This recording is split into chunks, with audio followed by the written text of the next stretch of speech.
अब supreme court के दखल के बाद कोई समाधान निकलेगा। राजस्थान सैनिक कल्याण बोर्ड निदेशक की दौड़ में 60 शामिल। नए साल में लोगों को और राहत देगी सरकार, जोशी और व्यास को कांग्रेस जनों ने पुष्पांजलि अर्पित की। गो एयर की फ्लाइट्स का बिगड़ा शेड्यूल। नमस्कार, आप जुड़े हुए हैं राजस्थान के सबसे बड़े Dainik Navjyoti digital news network से। जयपुर में आज क्या कुछ हुआ, आप देखिए हमारे साथ।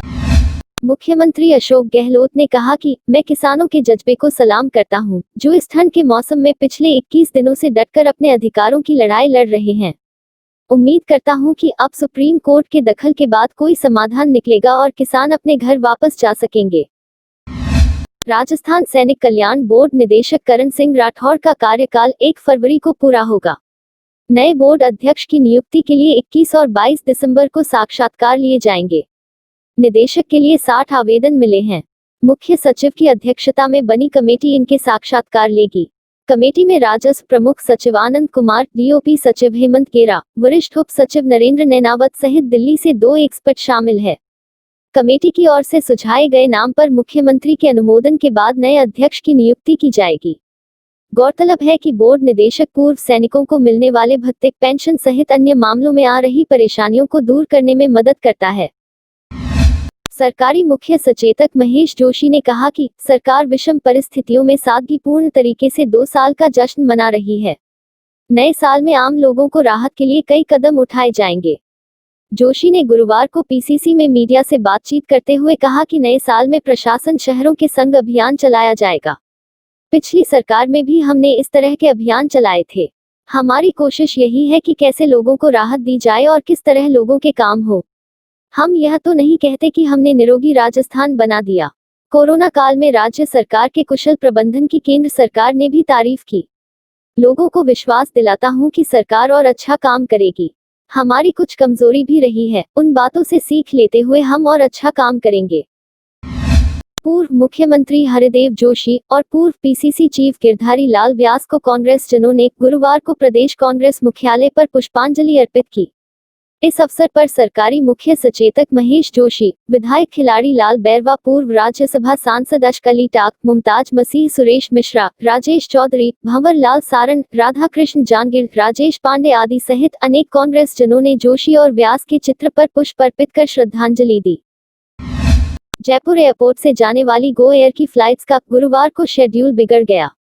जानकारी के अनुसार एयरलाइंस कंपनी ने पहले मुंबई की फ्लाइट को रद्द किया और उसके बाद बेंगलुरु की फ्लाइट 12 घंटे से ज्यादा लेट हो गई। यह फ्लाइट सुबह से 8 बजे जयपुर आकर 9 बजे बेंगलुरु जाती है, लेकिन यह फ्लाइट संचालन कारणों के चलते लेट हो गई। अब यह फ्लाइट रात से 8 बजे जयपुर आकर रात 9:05 पर वापस बेंगलुरु जाएगी। इससे परेशान होकर यात्री एयरपोर्ट से वापस लौटे। मुख्यमंत्री अशोक गहलोत सरकार के 2 साल पूरे हो गए हैं, लेकिन आगे 3 साल का शासन चुनौतियां से भरा होगा। सरकार की दूसरी वर्षगांठ पर गुरुवार को कई मंत्रियों, विधायकों और अन्य कई लोगों ने बधाई दी। मुख्यमंत्री निवास पर भी कुछ लोगों ने गहलोत को मिलकर भी बधाई दी। गहलोत को अब संगठन के साथ मिलकर आगे अब मंत्रिमंडल विस्तार और राजनीतिक नियुक्तियों को भी अंजाम देना है। इसमें हर वर्ग को संतुष्ट करना होगा। इसके साथ ही प्रदेश में अप्रैल-मई में होने वाले 3 विधानसभा सीटों पर होने वाले उपचुनाव किसी बड़ी चुनौती से कम नहीं है, क्योंकि 3 में से 2 सीटों पर कांग्रेस का कब्जा था। ऐसे में इन 2 सीटों को बचाने में कांग्रेस कामयाब हो पाती है तो इसे सरकार के कामकाज पर मतदाताओं की मुहर माना जाएगा। ये 3 सीटें सहारा, सुजानगढ़ और राजसमंद हैं। प्रदेश की कांग्रेस सरकार के आज 2 साल पूरे हो गए हैं। ऐसे में भारतीय जनता युवा मोर्चा ने काला दिवस मनाते हुए सिविल लाइंस फाटक पर सरकार के खिलाफ विरोध प्रदर्शन किया। इस दौरान सैकड़ों कार्यकर्ताओं ने सिविल लाइंस फाटक से सीएम आवास की तरफ कूच करने का प्रयास किया। इस दौरान पुलिस बल से जमकर धक्का मुक्की हुई। भाजयुमो कार्यकर्ताओं ने काले गुब्बारे उड़ाए। इससे पहले भाजयुमो के प्रदेशाध्यक्ष हिमांशु शर्मा को कानोता में प्रदर्शन करने के दौरान गिरफ्तार कर लिया। बाद में युवा मोर्चा कार्यकर्ताओं ने थाने का घेराव किया तो पुलिस ने हिमांशु शर्मा को छोड़ दिया। राज्य के लैब टेक्नीशियन निःशुल्क जांच योजना के क्रियान्वयन की संपूर्ण जिम्मेदारी निभाते आ रहे हैं, लेकिन पड़ोसी राज्यों की ग्रेड पे और वेतनमान राजस्थान के लैब टेक्नीशियन से कहीं अधिक है। सरकार के लैब टेक्नीशियन की समस्याओं पर ध्यान नहीं देने से इनमें आक्रोश और असंतोष पनप रहा है। लैब टेक्नीशियन संघ के प्रदेश अध्यक्ष जितेंद्र सिंह और मीडिया प्रभारी संतोष शर्मा ने बताया कि आज जिन पड़ोसी राज्यों में ग्रेड पे और वेतनमान राजस्थान से अधिक मिल रहे हैं, वहां के मरीजों की जांच का काम निःशुल्क जांच योजना के चलते राजस्थान के लैब टेक्नीशियन पर है। सरकार के 2 साल के कार्यकाल में लैब टेक्नीशियन की विसंगतियां कभी दूर नहीं की गई, जिनमें पदनाम परिवर्तन, ग्रेड पे एवं भत्ते इत्यादि शामिल है। कर्मचारी उम्मीद कर रहे हैं कि सरकार अपने कार्यकाल की दूसरी वर्षगांठ पर इन कोरोना योद्धाओं के साथ न्याय कर असली रूप में उन्हें सम्मानित करेगी। कोरोना संक्रमण काल में जयपुर की सेंट्रल जेल सहित प्रदेश भर की सभी जेलों में बंदियों और उनके परिजनों की आमने सामने की मुलाकात बंद है। डीजी जेल राजीव दासोत ने बताया कि आमने सामने मुलाकात की वजह से जेलों में कोरोना संक्रमण बढ़ सकता है, इसके चलते यह मुलाकातें बंद की गई है। हालांकि बंदियों के हितों को देखते हुए जेल प्रशासन द्वारा ई मुलाकात और पिक्स अभियान की शुरुआत की गई है। अभियान के तहत जेल प्रशासन मोबाइल से बंदियों की परिजनों से वीडियो कॉल और कॉल के माध्यम से बात करवाएंगे। उन्होंने बताया कि इस अभियान के काफी सकारात्मक नतीजे आ रहे हैं। जयपुर सेंट्रल जेल में 22,000 कैदियों में से सिर्फ 55 कोरोना संक्रमित है। उन्होंने कहा कि कोरोना संक्रमित कैदियों के लिए अलग से कोविड-19 वार्ड और आइसोलेशन वार्ड बना रखा है। जयपुर के सोडाला थाना इलाके में कई कॉलोनियों में अवैध शराब की बिक्री को लेकर जनता मुखर हो गई है। सुशीलपुरा क्षेत्र में स्थानीय लोगों ने देर रात बाइक पर शराब बेच रहे एक आरोपी को पकड़ा और पुलिस के हवाले किया। आरोपी के पास से करीब 200 पव्वे शराब के बरामद हुए थे। इस दौरान लोगों ने पुलिस का विरोध भी किया। लोगों का कहना था कि पुलिस आरोपियों को पकड़ने के बाद छोड़ देती है। फिलहाल सोडाला थाना पुलिस मामले की जांच में जुटी है। देश के पहाड़ी इलाकों जम्मू कश्मीर, हिमाचल प्रदेश, उत्तराखंड और लद्दाख में पिछले दिनों हुई भारी बर्फबारी के बाद उत्तरी दिशा से आ रही सर्द हवाओं के कारण उत्तर भारत के शहरों में हड़कंप आने वाली सर्दी शुरू हो गई है। प्रदेश में भी शीतलहर ने लोगों की कपकपी छुड़ा दी है और जनजीवन प्रभावित हो गया है। मौसम विभाग का कहना है कि अगले 24 घंटों तक बीकानेर, चूरू, गंगानगर, हनुमानगढ़, जैसलमेर, झुंझुनू, जोधपुर, नागौर और सीकर में शीतलहर की स्थिति बनी रहेगी। मौसम विभाग के निदेशक राधेश्याम शर्मा ने बताया कि 21 दिसंबर तक शीतलहर चलने की संभावना है। इससे प्रदेश का जनजीवन अस्त व्यस्त रहेगा। राज्यपाल कलराज मिश्र ने उत्तर प्रदेश के गोंडा और बलरामपुर से 3 बार सांसद रहे सत्यदेव सिंह के निधन पर गहरा दुख व्यक्त किया है। मिश्र ने अपनी शोक संवेदना में कहा कि लोकप्रिय सांसद स्वर्गीय सत्यदेव सिंह ने राजनीति में आदर्श मूल्यों की स्थापना ही नहीं की बल्कि जन सेवा के भी नए प्रतिमान कायम किए। उन्होंने सिंह से अपनी निकटता का स्मरण करते हुए कहा कि उनकी उदात्त दृष्टि से पार्टी और संगठन को निरंतर ऊंचाइयां मिली। उनका निधन अपूरणीय क्षति है। राज्यपाल ने ईश्वर से स्व सत्यदेव सिंह की पुण्यात्मा को शांति प्रदान करने और उनके परिजनों को यह भारी दुख सहन करने की शक्ति देने की कामना की है। नाहरगढ़ जैविक उद्यान में मादा भालू झुमरी का बच्चा 25 दिनों का हो गया है। अब बच्चे की आंखें भी खुल गई है। जन्म के समय उसका वजन करीब 300 ग्राम था, लेकिन अब बच्चे का वजन करीब 1 किलो हो गया है। वरिष्ठ वन्यजीव चिकित्सक डॉक्टर अरविंद माथुर का कहना है कि भालू के दूध में फैट करीब 20% होता है।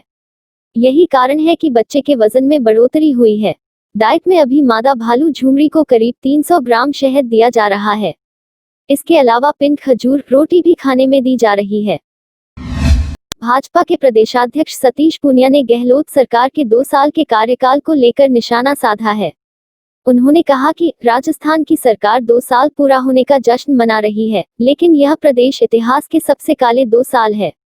पूनिया ने कहा कि किसानों से वादा खिलाफी, बेरोजगारों से झूठ, कानून व्यवस्था की धज्जियां उड़ने जैसे काम ही उपलब्धियां हैं। यह अकर्मण्य, भ्रष्ट, निकम्मी और नाकारा सरकार जनता का भला नहीं कर सकती।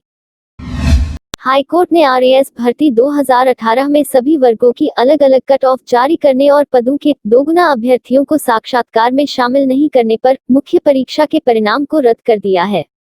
इसके साथ ही कोर्ट ने आरपीएससी को निर्देश दिए हैं कि वह न्यूनतम अर्हता अंक निर्धारित करते हुए पदों के दोगुना अभ्यर्थियों को साक्षात्कार के लिए बुलाए। इसके अलावा कोर्ट ने नए नियमों को इस भर्ती में लागू नहीं करने को कहा है। न्यायाधीश एसपी शर्मा ने यह आदेश कविता गोदारा व अन्य की याचिका पर दिए। याचिका में बताया कि आरएएस भर्ती नियम 15 के तहत आरपीएससी को सिर्फ न्यूनतम अंक तय करने की ही शक्ति है, जो कि सभी वर्गों के लिए समान होनी चाहिए।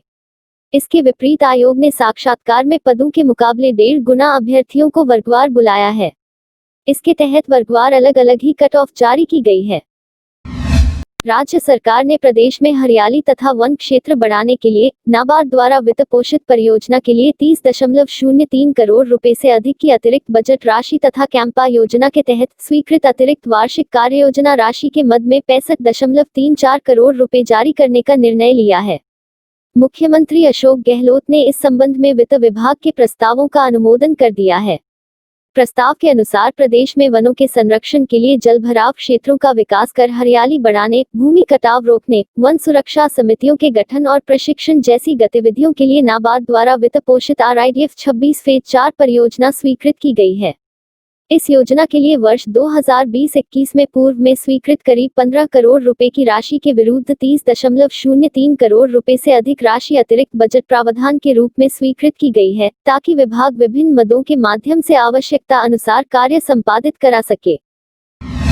प्रदेश के नहरी सिंचित क्षेत्र में अंतिम छोर तक पानी पहुंचाने तथा इसका संतुलित उपयोग सुनिश्चित करने के लिए राज्य सरकार ने नहर विकास के लिए अतिरिक्त धनराशि उपलब्ध कराने का निर्णय लिया है। मुख्यमंत्री अशोक गहलोत ने इस संबंध में 75 करोड़ रुपए के अतिरिक्त बजट प्रस्ताव का अनुमोदन किया है, जिसका उपयोग इंदिरा गांधी नहर परियोजना IGNP के द्वितीय चरण के तहत सिंचित क्षेत्र जल प्रबंधन के लिए किया जाएगा। गहलोत द्वारा अनुमोदित वित्त विभाग के प्रस्ताव के अनुसार इंदिरा गांधी नहर परियोजना की 3 नहरों नोहर साहवा लिफ्ट, गजनेर लिफ्ट तथा कोलायत लिफ्ट नहरों के कमांड क्षेत्र में दबाव सिंचाई पद्धति के विकास के लिए कार्य प्रगति पर हैं।